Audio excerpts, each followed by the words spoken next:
कभी कभी हनुमान जी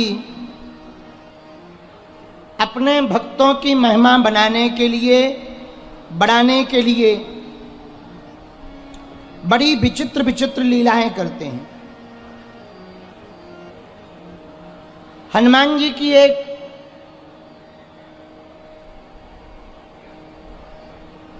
अभूतपूर्व बात हम आपको कहें, आप केवल हनुमान जी की शरण में यदि आ गए तो आपको किसी अन्य देवता को मनाने की आवश्यकता नहीं है। दुनिया में कोई रूठ जाए, हनुमान जी सबको मना देंगे। एकमात्र ऐसे समझो, कोई मंत्री जी रूठ जाएं, दो चार मंत्री रूठ जाएं, तो क्या करना पड़ेगा?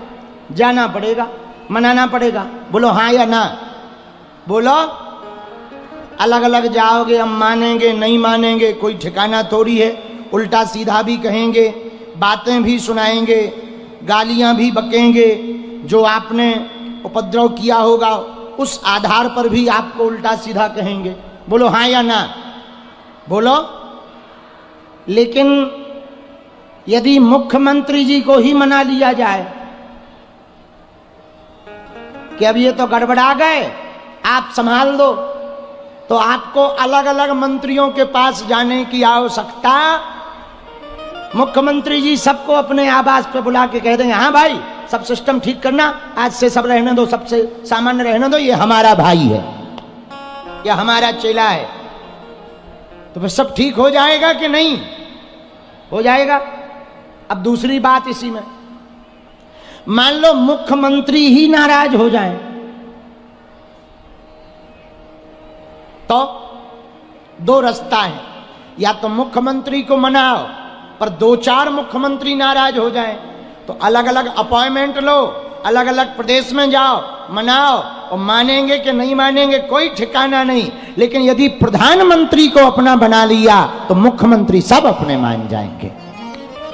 उसी प्रकार अलग अलग देवताओं की पूजा करोगे, देवता मानेंगे नहीं मानेंगे, क्या पूजा में दोगे, उन्हें क्या पूजा में चाहिए, बिगड़ जाए, नाराज हो जाए, कौन लफड़ों में पड़े, एकमात्र हनुमान जी की तुम पूजा कर दो, उनसे ही कह दो कि अमुक अमुक देवता को आप ही सुलटा लियो, झंझट खत्म। इसी बात पे तो गोस्वामी जी ने लिखा, और देवता चित्त न धरई हनुमत से सर्व सुख करई। और देवता चित्त भी नहीं दे पाएंगे, ध्यान भी नहीं दे पाएंगे, पर हनुमान जी महाराज के भगत बन जाओगे तो सब सुखी हो जाएगा। बोलो सीताराम। सुना, ध्यान से सुनो। पहला सुख निरोगी काया, पहला सुख है तन निरोगी रहे, तो वो हनुमान जी ठीक कर पाते हैं। नाश रोग हरे सब। अच्छा लो, हाँ ये बात तो हो गई, हनुमान जी ठीक कर देते हैं, तो लो निरोगी काया तो मिलेगी। पर दूसरा सुख, दूजा सुख घर में माया, तो क्या हनुमान जी रुपया देते हैं? अरे कैसी बात करते, हनुमान जी का स्वरूप ही पता करो क्या है। क्या है? कंचन बरन विराज सुबेसा स्वर्ण शैलाभिदेहम। हनुमान जी का स्वरूप ही सोने के समान है। एक पूंछ को रोम मिल जाए उतने ही में तुम्हारा खेल हो जाए। हाँ, अब रोम तो झड़ते ही हैं। हनुमान जी से यही कहना, झड़े तो इतने झड़े, कहूं और ना झड़े, इतने ही झड़े, एक रोम में ही खेल हो जाने। हनुमान जी सब सुख लहें तुम्हारी शरणा। तो माया भी हनुमान जी देते, काया निरोगी देते और माया भी देते। तो पहला सुख निरोगी काया, दूजा सुख घर में माया, तीजा सुख सुलक्षण नारी। तो क्या हनुमान जी ब्याह व्याह करवा दे? अरे ब्याह करवा दे जो तो छोड़ो, काऊ की चोरी चली गई हो तो वो भी खोज के मिलवा दे। एक आदमी, एक रामायणी जी, पूज्य गोलोकवासी रामायणी जी बहुत अच्छी बात सुनाते थे। एक आदमी मेला गौ मेला, और मेला में उसकी लुगाई लापता हो गई, घर वाली।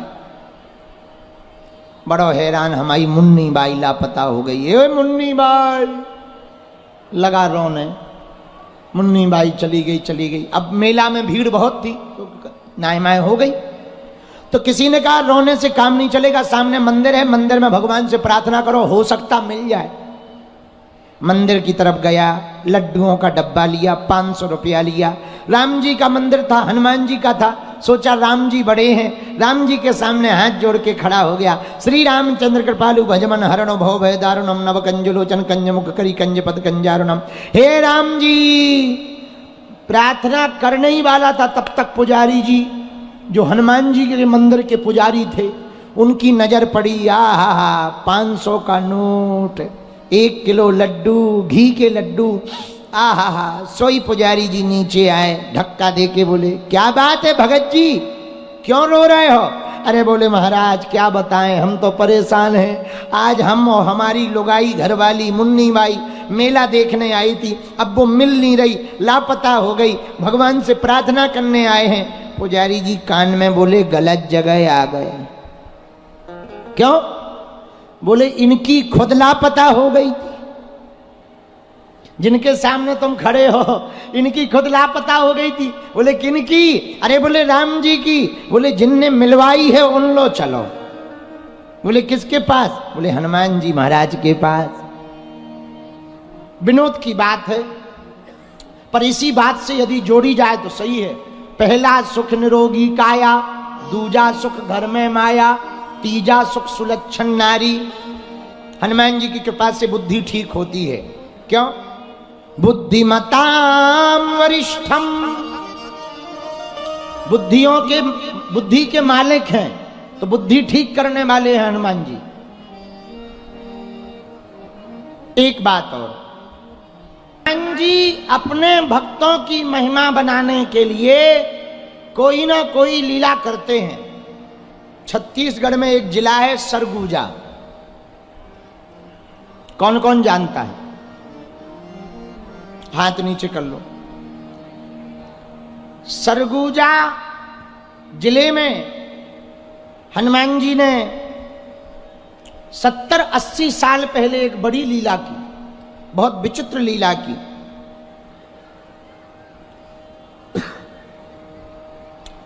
सरगुजा जिले के अंतर्गत एक गांव है लमगांव। लमगांव में त्रिवेणी नामक एक व्यक्ति रहता था। बड़ा हनुमान जी का भगत था, नित्य हनुमान जी की उपासना करता। ज्यादा पुरानी बात नहीं है, 70-80 साल पुरानी बात, ज्यादा से ज्यादा 90 साल होंगे, बस इतनी। सरगुजा जिले के लमगांव में त्रिवेणी नाम के व्यक्ति, जो हनुमान जी के परम उपासक थे, खूब हनुमान जी की पूजा करते थे। एक दिन स्वप्न में हनुमान जी ने कहा, सुनो, हम तुम्हारे गांव के बाहर जो पेड़ है, उस पेड़ के बीच में हम फंसे हुए हैं, हमें निकालो। अब बताओ, हनुमान जी कहीं फंस सकते हैं? वो बंधन खोलने वाले हैं। अब बताओ, उस भगत को कह रहे हैं हम पेड़ के बीच में फंसे हैं, हमें निकालो। रात को ही वो व्यक्ति उठे, लमगांव वाले भागे भागे गए और जाकर के पेड़ के पास में पहुंचे, और ये सपना एक बार नहीं कई बार आया। कई बार आया कि हमें निकालो, हम पेड़ के बीच में हैं, हमें निकालो, हम पेड़ के बीच में हैं। उसको लगा भ्रम होगा, पता नहीं मती मारी गई। लेकिन एक दिन उसने सोचा, इतना स्वप्न आ रहा है, एक बार देख लेने में क्या बुराई है। कुल्हाड़ी लेकर के गया और जैसे ही वृक्ष को काटा तो बीच पेड़ के मध्य में हनुमान जी की मूर्ति प्रकट भई। बीच पेड़ के मध्य में बीच में हनुमान जी की मूर्ति प्रकट भई। तुरंत ये साष्टांग दंडवत लेट गया। पूरे गांव में हल्ला मच गया। पूरे गांव के लोगों ने आकर वहां पर मंदिर बनवाया। आज भी लम गांव में हनुमान जी बैठे हुए हैं। लंबा तांता लगता है दर्शन करने का। और भैया रोज नहीं, हर साल में आधा फीट 1 फीट मूर्ति हर साल बढ़ रही है। हनुमान जी महाराज को कोई बंधन में नहीं कर सकता, न हनुमान जी कभी बंधन में हो सकते हैं। और अब तक लगभग वो मूर्ति आप लोग सुन के चौंकेंगे कि कैसा अद्भुत चमत्कार है। जब वो मूर्ति मिली थी तो लगभग 1-1.5 फीट थी। वर्तमान में हमने जब खोज खबर करवाई तो किसी ने बताया 4 फीट की मूर्ति होने वाली है लगभग। और अभी भी है और लोग दर्शन करने जाते हैं और खूब तांता लगता है। भैया हनुमान जी की भक्ति और हनुमान जी की कृपा कब किस पर कहां हो जाए कोई ठिकाना नहीं है। और भला हनुमान जी ऐसी लीलाएं क्यों करते हैं? अपने भक्त का मान बढ़ाने के लिए हनुमान जी ऐसी लीलाएं करते हैं।